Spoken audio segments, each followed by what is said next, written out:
Van Gogh é conhecido por suas pinturas e por sua história de vida. Parte dela pode ser conhecida aqui, nesse volume de cartas a seu irmão.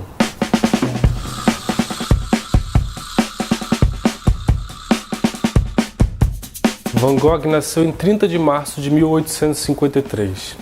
Ele, quando jovem, foi trabalhar numa galeria do seu tio, vendendo obras de arte. E, depois de um tempo, quis ser pastor protestante, assim como era seu pai. Mas se decepcionou, achou que não tinha o dom da palavra e começou a se dedicar à pintura e ao desenho.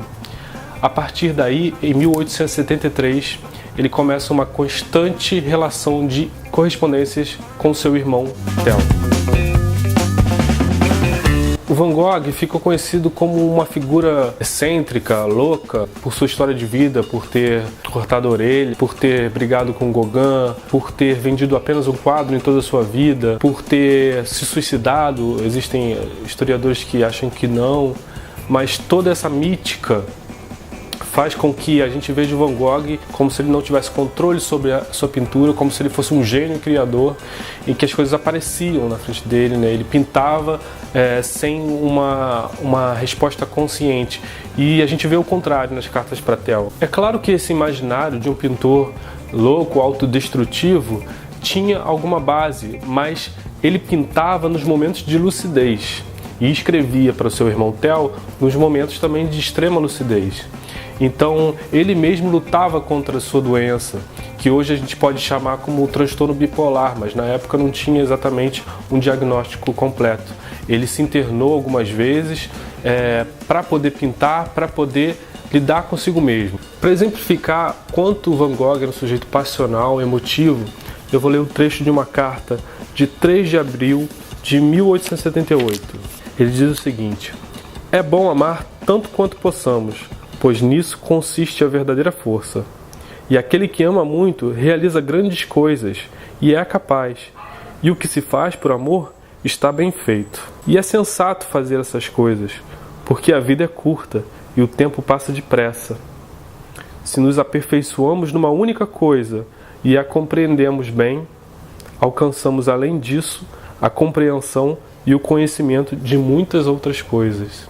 Aqui, por exemplo, ele se abre com o irmão. "É verdade que ora ganhei meu pedaço de pão. Ora ele me foi dado por bondade de um amigo. Vivi como pude, nem bem nem mal, como dava. É verdade que perdi a confiança de muitos.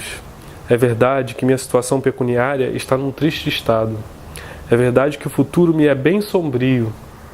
É verdade que eu poderia ter feito melhor. É verdade que só para ganhar meu pão eu perdi tempo. É verdade que meus próprios estudos estão num estado lastimável e desesperador, e que me falta mais, infinitamente mais do que eu tenho." Ele, às vezes, deixava de comprar comida para comprar tinta.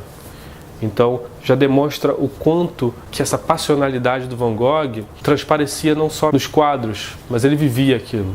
E a sua solidariedade com os pobres fica flagrante nesse texto. Alguém que tenha assistido, mesmo que por pouco tempo, ao curso gratuito da grande Universidade da Miséria e que tenha prestado atenção às coisas que seus próprios olhos veem e que seus ouvidos percebem e que tenha refletido sobre isso, também acabará por crer e talvez aprenda mais do que se imagina."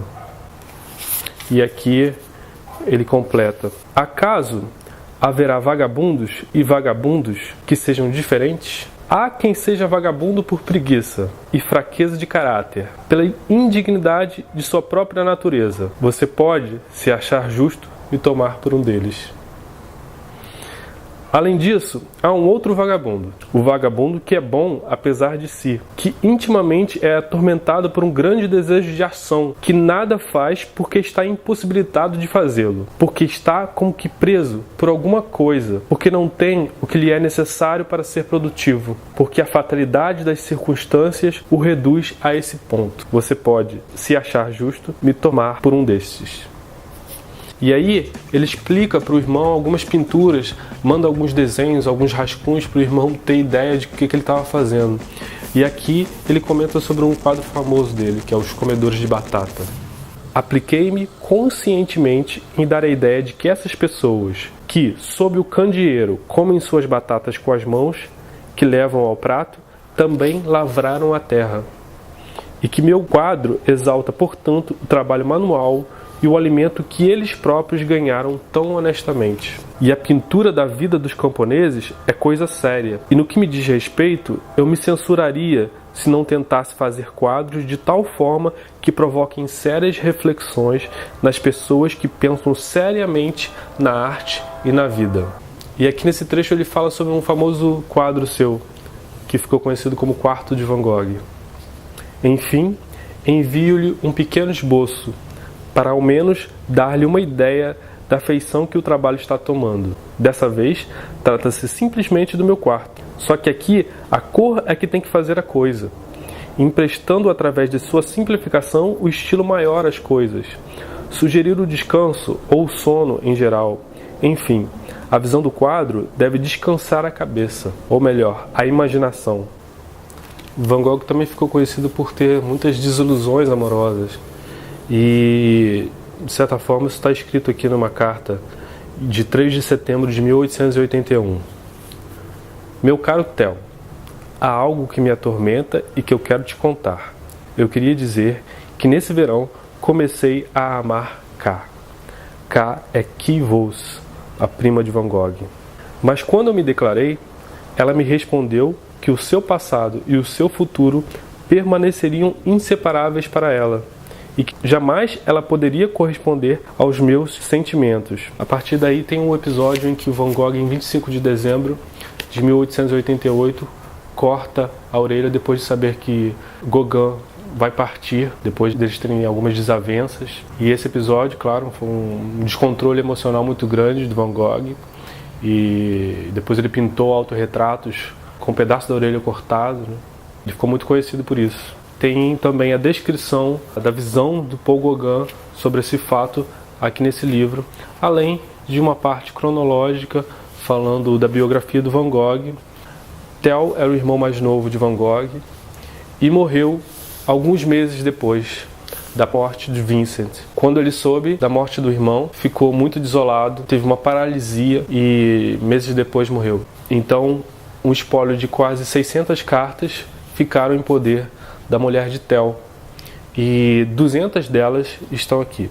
Theo foi uma figura importantíssima na vida do Van Gogh, e foi o seu verdadeiro sustentáculo na vida emocional, financeiro, já que Theo, depois dessas cartas, percebeu tão fortemente a inclinação do Van Gogh para a pintura que passou a sustentar o Van Gogh para o resto da vida. E essa ligação fica muito explícita aqui nesse livro, Cartas a Theo.